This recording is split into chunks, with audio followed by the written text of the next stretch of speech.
Wangshu Inn now hiring. Urgently seeking one temporary chef willing to pay top Mora, salary negotiable. Look, Traveler, an urgent hiring notice and they're paying top Mora too! Oh, Paimon likes the sound of that. You're right, it is strange. Do you think something happened to Yanxiao? Cause that guy barely lets anyone ever set foot in his kitchen. Doesn't exactly seem like the type to hire help. The notice says interested parties should go upstairs and talk to the innkeeper Huayan. Should we go and see what's up?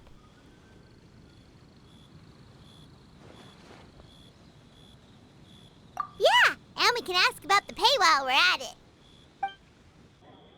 Boss, there's really no need for this. It's just a little burn, that's all. It won't get in the way of my work. Perhaps not, but continuing to work will only hinder your recovery. You need to rest for a few days. We'll figure something out. Huayan! Yanxiao! Oh? Traveler and Paimon! What brings you to this neck of the woods? And we decided to come check up on Yanxiao. I knew we shouldn't have posted that notice. It's really nothing to worry about. I'm fine. I swear. How kind of you. My thanks to you both. And thanks on Yanxiao's behalf, too. There's nothing to be embarrassed about, Yanxiao. Just tell them what happened. Oh, all right. Well, basically, we had a lot of guests pouring in for the lantern rite. Things got busy, I started rushing, and I ended up accidentally burning my hand while plating a dish. Well, you know what they say. Play with fire long enough and you're bound to get burned. Even the best chefs slip up sometimes. Anyway, it's nothing, just a tiny burn. I can still... Now, I don't want you pushing yourself. You'll only make it worse, and then you'll be looking at more than just a couple of days off to recover. But the lantern rite's only just finished, and we're still getting tons of guests. Now's not a good time for me to rest. Plus, lots of the guests are visiting from other nations. We can't just bring in some random chef off the street. We have a reputation to uphold. I refuse to let someone else ruin the good name we've made for ourselves here. Listen to you. Anyone would think that you're the boss and not me. But he's not wrong. Yanxiao was one of the favorites in the Masterful Chefs tournament. No matter how you look at it, his are big boots to fill. I don't mean to boast, but any chef of my caliber probably has their own restaurant to look after. It's not going to be easy to find someone who's got the skills and has the time to help us out. Looks like we might have to increase the pay we're offering even further. Do we know anyone that's a good chef and has the time to help out? Oh, of course, you! Oh, right. Yes. Now I think about it, I do recall hearing good things about your cooking ability. I suppose I'd added you to my mental list of people who can hold their own in a combat situation, but forgot you can cook. Why are you even keeping a mental list of people who can fight? Maybe a story for another time. More importantly, I'm sure Yanxiao would be comfortable leaving his kitchen in your hands, if anyone's. What do you think, Yanxiao? Well, since it's you, I suppose that's better than anyone else. What do you think, Traveler? Should we do it?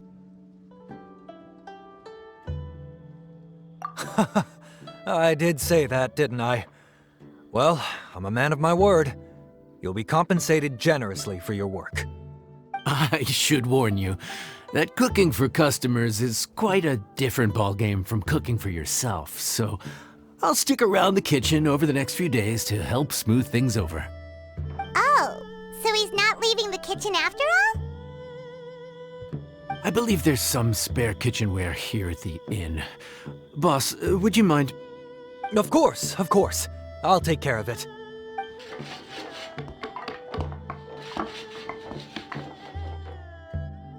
Whew. All done. Come, take a look. This was made with your measurements in mind. Ah, it's nothing. A little handicraft and elbow grease goes a long way. All right, Yanxiao. I'll leave you to take it from here. You really went to all the trouble of building a new stovetop? What was wrong with the original? Boy, you really hate when people touch your stuff, huh? No, it's nothing like that. As boss always says, hire who you trust and trust who you hire. I just thought the original setup might be a little, tall for you.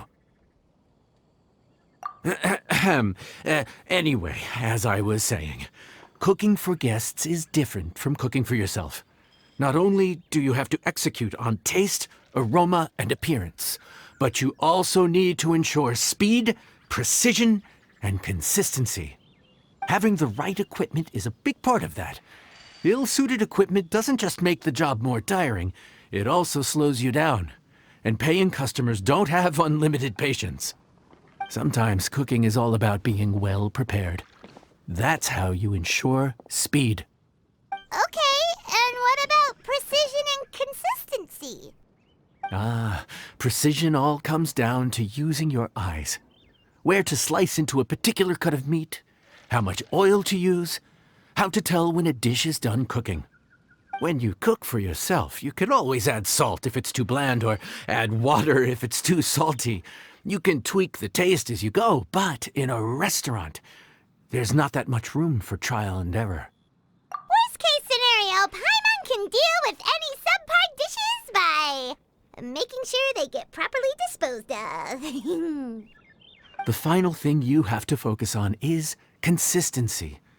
You have to be able to handle the most challenging orders with the same level of technique and skill as the easiest ones. This is particularly important when you have guests from all over, each with their own tastes and preferences.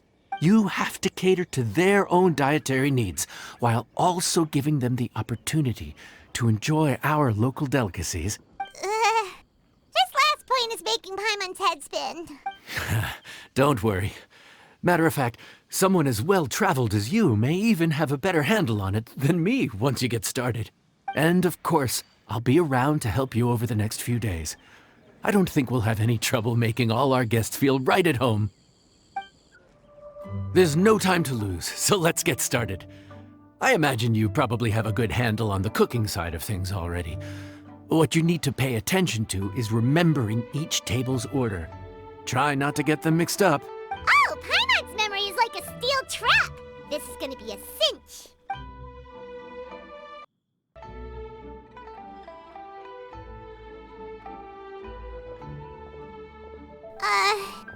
Which ticket are we on again? Table 1 was onions, but no chilies. Table 2 was chilies, but no onions. And table 3 was, table 3 was chilies, but hold the chilies? Ah! Was Paimon just sleep floating? We didn't even get a break in the middle. Paimon's brain has turned to mush. Is it always this busy here? No, but this is peak season. You both did a mighty fine job for your first time serving guests at the inn. Luckily, all our customers were familiar faces this time around, so we didn't get any strange requests. Otherwise, today would have been even more challenging. No strange request? Someone asked for almond tofu drizzled in soy sauce. Even Paimon has never tried that combination. It's a wide world out there. People have all kinds of different tastes. Being able to cater to all is the real essence of Liyue cuisine. Also, the thing about requests is that they're usually very specific. So as long as you do what they asked, you're unlikely to have any issues. What's really tricky is when guests give you free rein to do anything you want.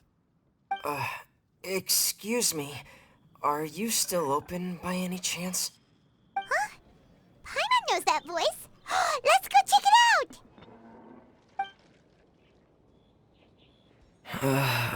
What should we do? It doesn't look like anyone's here. If only we'd gotten here a bit sooner. It's all right. If we start building a campfire now, we'll be eating before too long. Right. Besides, if anyone's to blame, it's Lyney. So busy being a greedy culture vulture that he lost track of time. Lyney, Lynette, Freminet, it is you! Paimon? So, is the Traveler here?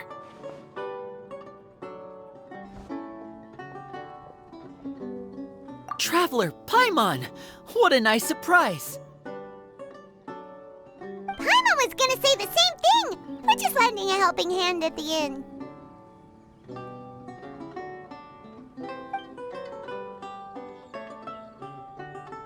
Anyway, so that's how we ended up here. But what about you guys? Don't tell us. Father sent you on another mission? No, quite the opposite, actually.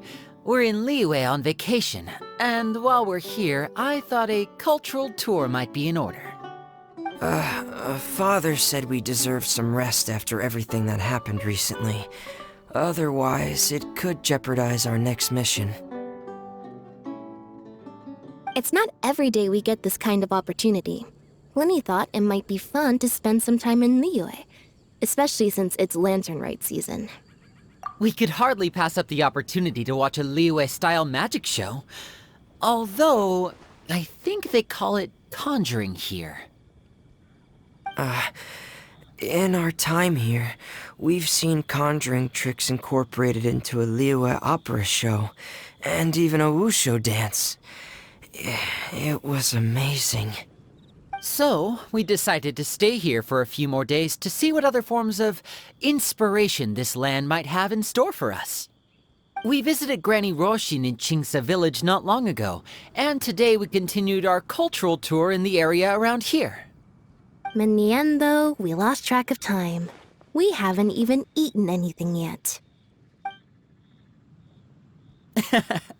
And speaking of eating, as you know, seafood is a big part of both Liyue and Fontaine cuisine, but it's cooked very differently here. We simply had to try some local seafood after coming all this way. That's another reason why we decided to extend our trip. Oh, need any recommendations? What have you tried so far? That fish one with the misleading name. Sounds bland, but it's drowning in hot chilies. Oh, you mean blackback perch soup? You're right, the name doesn't give much away. It looked and smelled so appetizing that Lynette took a huge mouthful, blissfully unaware that she was about to set her mouth on fire. She could barely speak for the rest of the day after that. Luckily, that wasn't a huge adjustment for her.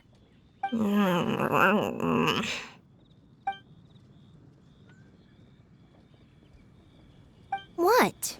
Aren't you guys hungry too?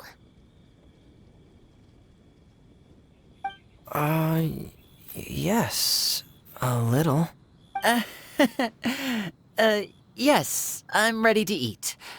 Traveler, I'm afraid we'll have to send you back to the kitchen now. Good question. I doubt we'll be able to decipher the menu, so why don't you recommend something?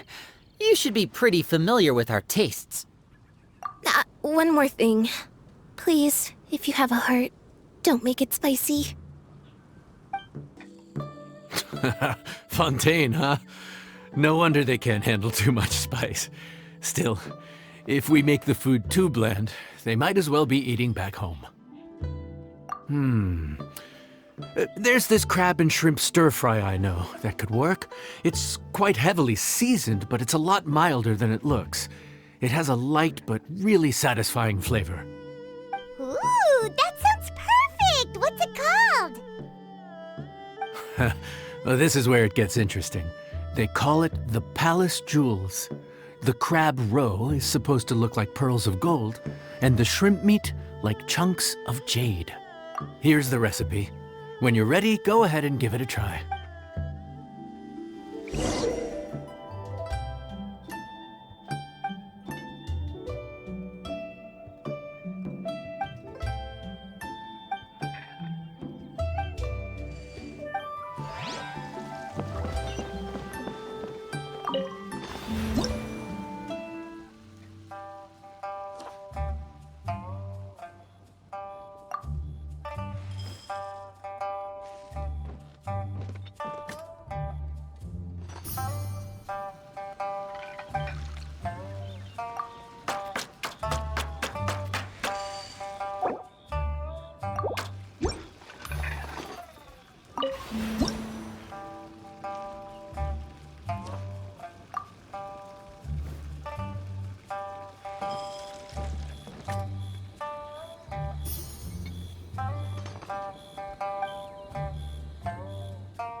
Sorry for the wait. This dish is called the Palace Jewels. Enjoy.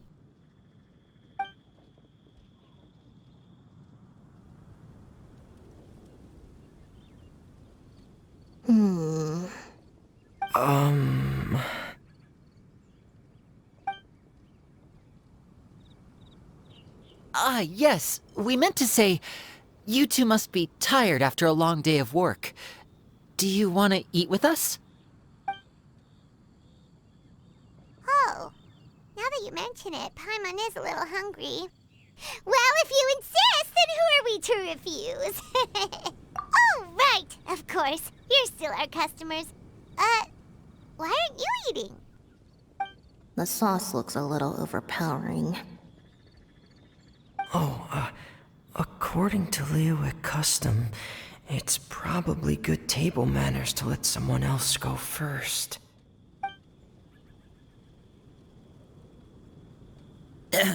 Looks delicious, Traveler. I guess I'll dig in first. Here goes. What is it? Do you need some water? No, it's delicious. The flavor is so pure. It's drenched in sauce, but somehow it just enhances the natural flavor of the seafood. Try it for yourselves. Alright.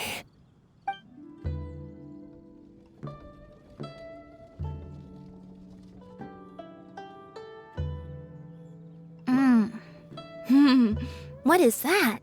Crab roe? Yep, you have quite the palate, Lynette. No wonder it pairs so well with the shrimp meat. I've never seen it prepared this way before. According to the creator, chewy crab complements succulent shrimp, making a spectacular seafood ensemble with a succulent flavor and luscious mouthfeel. The crab roe glitters like pearls of gold, and the shrimp shines like chunks of jade. Hence its name, the Palace Jewels. So that's where the name comes from. Huh. I suppose it's quite fitting then. Was Paimon always this well-spoken? This dish must be right up your alley, Lynette. Huh? It's half gone already? When did that happen? I heard that in Liyue. The biggest compliment you can pay to the chef is to leave a clean plate. It's delicious. Thank you ever so much. Wait, don't fight over it! Hey, leave some for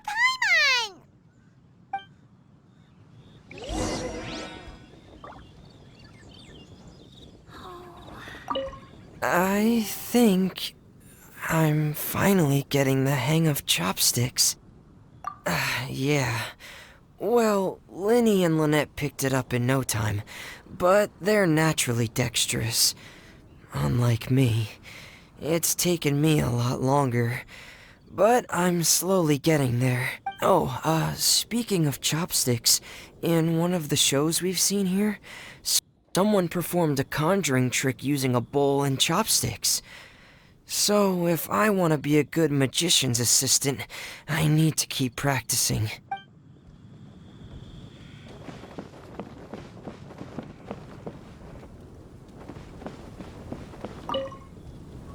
Lynette's not usually so forthcoming about what she likes.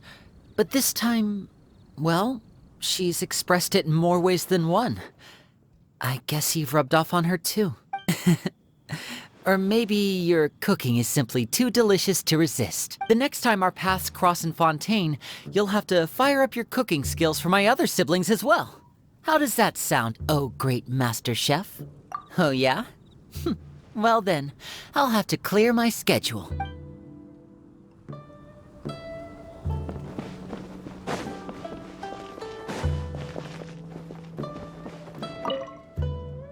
Calorie surplus detected. Digestion mode engaged. Yeah. Well, Lyney and I are usually careful about what we eat, because we have to stay in performance shape. That, plus it's generally bad manners to overindulge at the dinner table. But once in a while, it's nice to treat yourself in the company of family. Besides, if I'd waited until my brothers were finished trying to out-polite each other, the food would have gone cold.